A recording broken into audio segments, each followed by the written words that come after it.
Class 11th 27/7/2024 को geography विषय का आपका वीकली टेस्ट जेसीईआरटी द्वारा लिया गया। उसी का आंसर आपको इस वीडियो के माध्यम से बता रहा हूँ। चैनल पर पहली बार है तो जरूर सब्सक्राइब कर लें। तो चलिए हम लोग आज कुछ नया सीखते हैं। आपका पहला क्वेश्चन था, भूगोल शब्द किन दो शब्दों से मिलकर बना है? तो ये बना है जियो प्लस ग्राफोस से बना है। पहला का बी आंसर करेक्ट है। और ये सारे आंसर जो है वो जेसीईआरटी द्वारा दिया गया है, मतलब ये ऑफिशियल आंसर है। दूसरा क्वेश्चन है, प्रादेशिक भूगोल किस विद्वान द्वारा परिवर्तित किया गया? तो ये किया गया है कार्ल रीटर द्वारा। तीसरा क्वेश्चन है, निम्नलिखित में कौन सी भौतिक भूगोल की शाखा है? तो इसका आंसर हो जाएगा जलवायु विज्ञान। निम्नलिखित में से किस विद्वान ने भूगोल शब्द का प्रयोग किया? तो एरिस्थनीज ने भूगोल शब्द का प्रयोग किया था। चौथा का बी हो जाएगा। पांचवा है, निम्नलिखित में कौन सा प्रश्न कार्य कारण संबंध से जुड़ा हुआ है? तो यहाँ इसका आपका आंसर हो जाएगा क्यों, पहला ऑप्शन। छठा है, निम्नलिखित में कौन सा प्राकृतिक लक्षण नहीं है? तो प्राकृतिक लक्षण जो प्रकृति द्वारा नहीं की जाती वो है सड़क। डी आपका करेक्ट आंसर है। सातवां है, भूगोल का उद्देश्य धरातल की प्रादेशिक क्षेत्रीय भिन्नता का वर्णन एवं व्याख्या करना है। यह किसका कथन है? तो ये आपका हार्टशॉर्न का कथन है। यहाँ पर सातवां का डी हो जाएगा। आठवां है, निम्नलिखित में कौन सा विषय कालिक संश्लेषण करता है? इसका आंसर हो जाएगा इतिहास।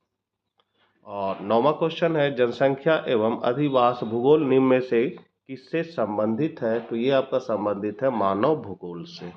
और लास्ट ऑब्जेक्टिव क्वेश्चन है, भूगोल पृथ्वी को खाली स्थान का गृह मानकर व्यवहार करता है? तो यहाँ हो जाएगा मानव। अति लघु उत्तरीय प्रश्न है, भूगोल का शाब्दिक अर्थ क्या है? तो इसका आंसर है पृथ्वी का वर्णन करना।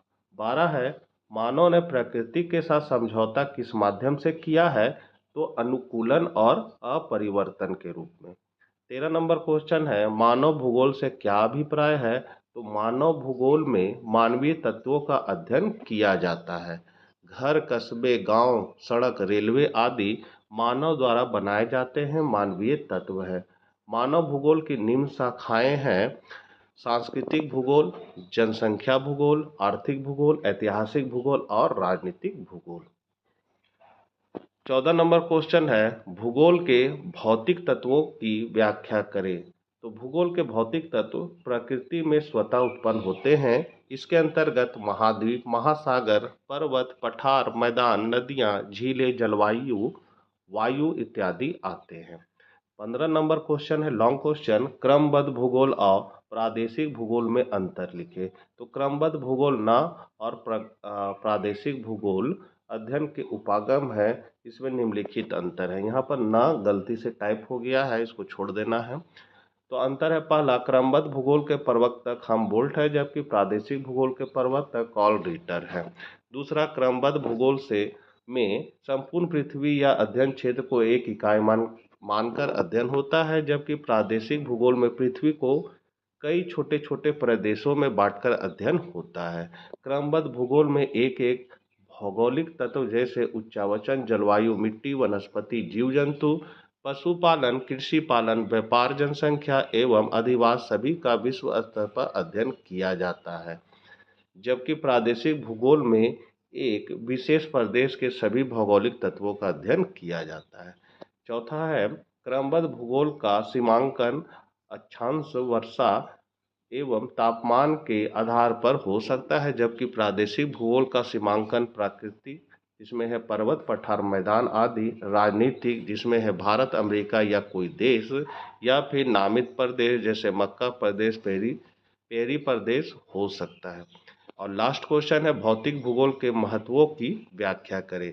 मानव के लिए प्रत्येक भौतिक तत्व, पर्वत, पठार, मैदान, जलवायु, नदियां आदि सभी बहुत महत्वपूर्ण है। इसके निम्नलिखित महत्व है, पहला, भौतिक पर्यावरण संसाधन प्रदान करता है एवं मानव इन संसाधनों का उपयोग करके अपना आर्थिक एवं सांस्कृतिक विकास सुनिश्चित करता है। दूसरा है भू आकृतियां आधार प्रस्तुत करती है जिस पर मानव क्रियाएं संपन्न होती है। तीसरा, मैदानों का उपयोग कृषि कार्य के लिए किया जाता है। चौथा, पठारों पर वन एवं खनिज संपदा विकसित की जाती है। पांचवा है पर्वत चारागाहों, वनों, पर्यटक स्थलों के आधार पर निम्न क्षेत्रों को जल प्रदान करने वाली नदियों के स्रोत होते हैं। छठा है जलवायु हमारे घरों, वस्त्रों एवं भोजन को प्रभावित करती है। सातवां, मृदा, पौधों, पशुओं एवं सूक्ष्म जीवाणुओं के धारक जीवमंडल के आधार प्रदान करती है। और लास्ट पॉइंट है तापमान और वर्षा वनों के घनत्व एवं घास प्रदेशों के गुणवत्ता सुनिश्चित करते हैं। तो बच्चों, ये थे आपके क्लास 11th भूगोल विषय का वीकली टेस्ट आंसर की। आशा करते हैं वीडियो आपके लिए उपयोगी होगा। मिलते हैं नेक्स्ट वीडियो के साथ, तब तक आज्ञा दीजिए। Bye bye.